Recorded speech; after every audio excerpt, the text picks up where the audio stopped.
खबर भिंड से, जहां इन दिनों रेत का खनन धड़ल्ले से चल रहा है। खनन माफिया बेखौफ होकर खनन कर रहे हैं और राजस्व को नुकसान पहुंचा रहे हैं। सिंधु नदी में खुलेआम भारी भरकम मशीनों की मदद से खनन किया जा रहा है। माफिया के लोगों को ना तो पुलिस का खौफ है, ना ही खनिज विभाग का डर। ऐसे में पुलिस और खनिज विभाग की कार्यशैली पर सवाल उठ रहे हैं। इस बारे में पूछे जाने पर पुलिस विभाग और खनिज विभाग के अधिकारी कुछ भी कहने से बच रहे हैं।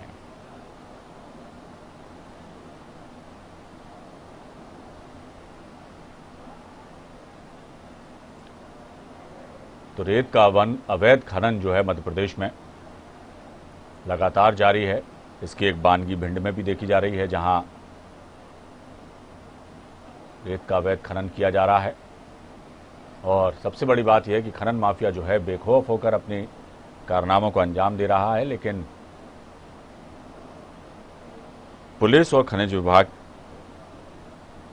के अधिकारी किसी तरह की कोई कार्रवाई उन पर नहीं कर रहे।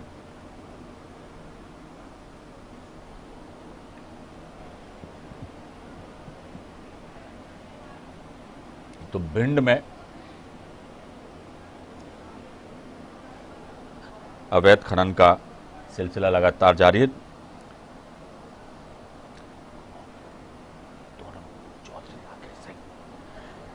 इस खबर पर हमारे साथ जुड़े हैं पूर्व मंत्री और कांग्रेस नेता चौधरी राकेश सिंह चतुर्वेदी जी।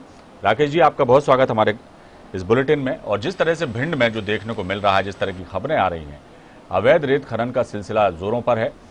खनन माफिया जो है बेखौफ होकर अपनी करतूतों को अंजाम दे रहा है। बावजूद इसके पुलिस प्रशासन और खनिज विभाग का जो है कोई भी रोल उसमें दिखाई नहीं दे रहा कि रोकने के लिए, खनन रोकने के लिए, अवैध खनन रोकने के लिए वो कुछ कड़ी कार्रवाई कर रहे हैं। क्या कहेंगे? देखिए, अवैध उत्खनन रेत का भिंड का एक बहुत चर्चित कार्य हो गया।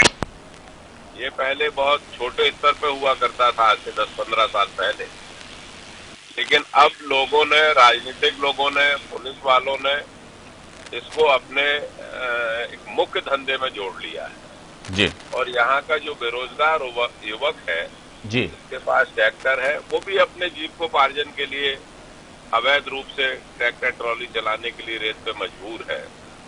लेकिन ये क्रम जो है बढ़ाया किसने, इसके बारे में विचार करना पड़ेगा। इस क्रम को बढ़ाया है, अवैध उत्खनन को, सफेदपोश नेताओं ने, हमारी बिरादरी ने जी। जो भी सत्ता में रहता है वो इसको प्रश्रय देता है, चाहे किसी भी दल के नेता लोग रहे हों जी।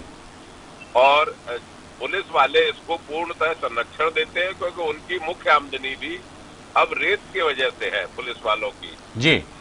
लेकिन वर्तमान पुलिस अधीक्षक भिंड जो है जी, मैं किसी की तारीफ नहीं करता हूं जब तक मैं बिल्कुल चेक नहीं कर लेता हूं किसी तरीके से जी। तो वर्तमान पुलिस अधीक्षक हैं, ये डेड ऑनेस्ट हैं, ये कोई पैसे वैसे नहीं लेते हैं जी। लेकिन मैं ये कह के इनको एक तरफ से इनको बरी नहीं करता हूं जी। मैं इनकी इस मामले में इनकी ये मानता हूं कि इनकी सख्ती कम है, इनको अवैध खनन पर रोक लगाना चाहिए और मुस्तैदी से उन पुलिस वालों पर भी कार्य करना चाहिए उनके विरुद्ध जो लोग इसको आश्रय दे रहे हैं ऐसे अवैध उत्खनन को।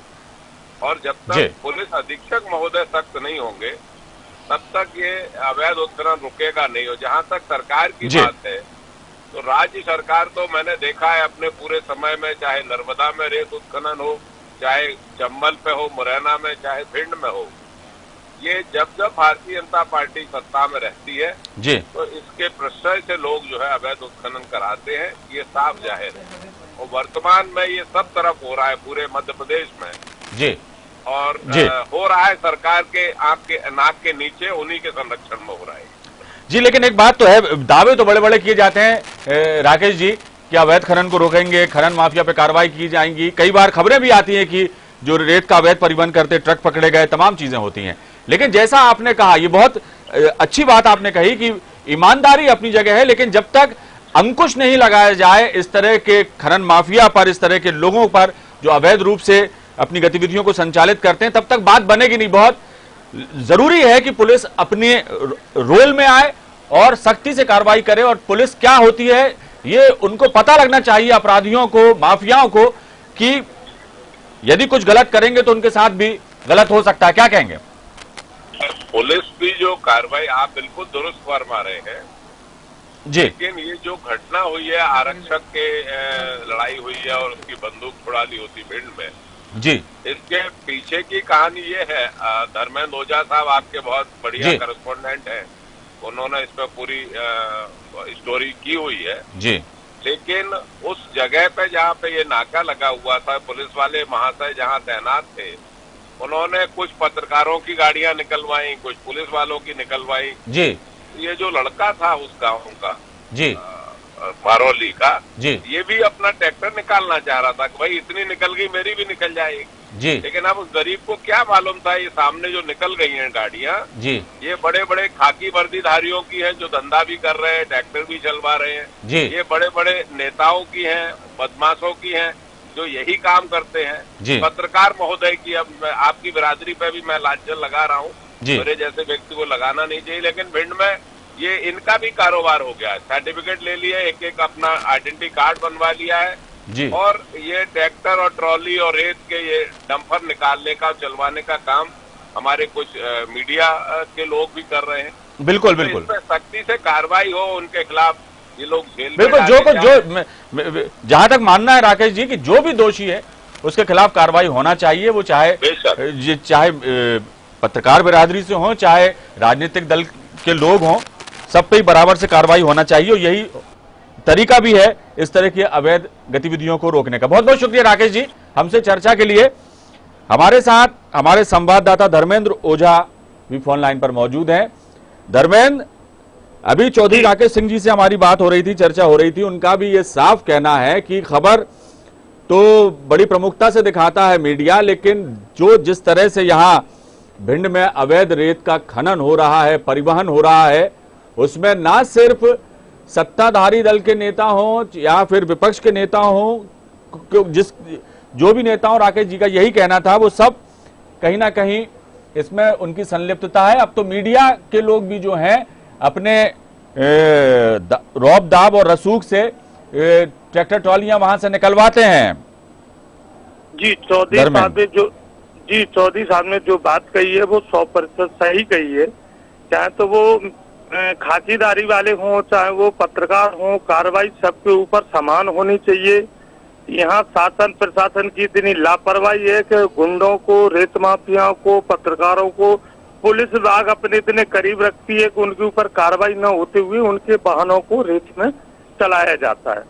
जी, तो वाहन मतलब यानी कि दूसरों के रोक लिए जाते हैं, जो उनके संरक्षण में जो वाहन चल रहे हैं वो निकाल दिए जाते हैं।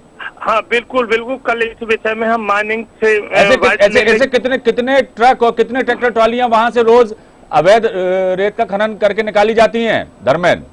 लगभग 25 से 30 गाड़ियां हर क्षेत्र में दबंग लोगों की, पत्रकारों की, पुलिसकर्मियों की, सबकी चलती हैं सर। और इस बारे में जब बात करो अधिकारियों से तो वो क्या कहते हैं? अभी तक किसी ने आपत्ति नहीं उठाई, ग्रामीण भी कुछ बोलने को तैयार नहीं है जहां पे ये सब कुछ हो रहा है। ग्रामीण दबंगों के सामने आने से डरते हैं। ऐसे वो कौन से दबंग है? दबंग का मतलब क्या होता है धर्मेंद्र? दबंग कौन है वो? क्या राजनीतिक रसूख वाले हैं या किस तरह से वो अपनी दबंगई दिखाते हैं? जो राजनीति में पल रहे हैं, राजनीति नेताओं के साथ में जुड़े हुए हैं, जो 307, 302 के मुक्त लोग रेत का काम कर रहे हैं। और ये आखिर ये रेत खनन होता है क्योंकि रात के समय ये रेत खनन करते हैं या जब लोग देखते नहीं है तब करते हैं, या खुलेआम रेत खनन किया जाता है? नहीं, रात के समय रेत का उत्खनन होता है और सुबह के टाइम पे वहाँ कुछ नहीं मिलेगा। रात के ही समय जो कुछ होना है वो हो जाता है पूरा सिस्टम, और सुबह 7 बजे आप जाएंगे तो आप कुछ नहीं मिलेगा। चलिए धर्मेंद्र, इस पर और जानकारी आप इकट्ठा करिए, उसके बाद फिर हम इस खबर पर आएंगे और देखते हैं कि क्या कुछ सरकार करती है इस खबर के बाद और क्या कुछ संज्ञान लिया जाता है। बहुत शुक्रिया धर्मेंद्र इस तमाम जानकारी के लिए।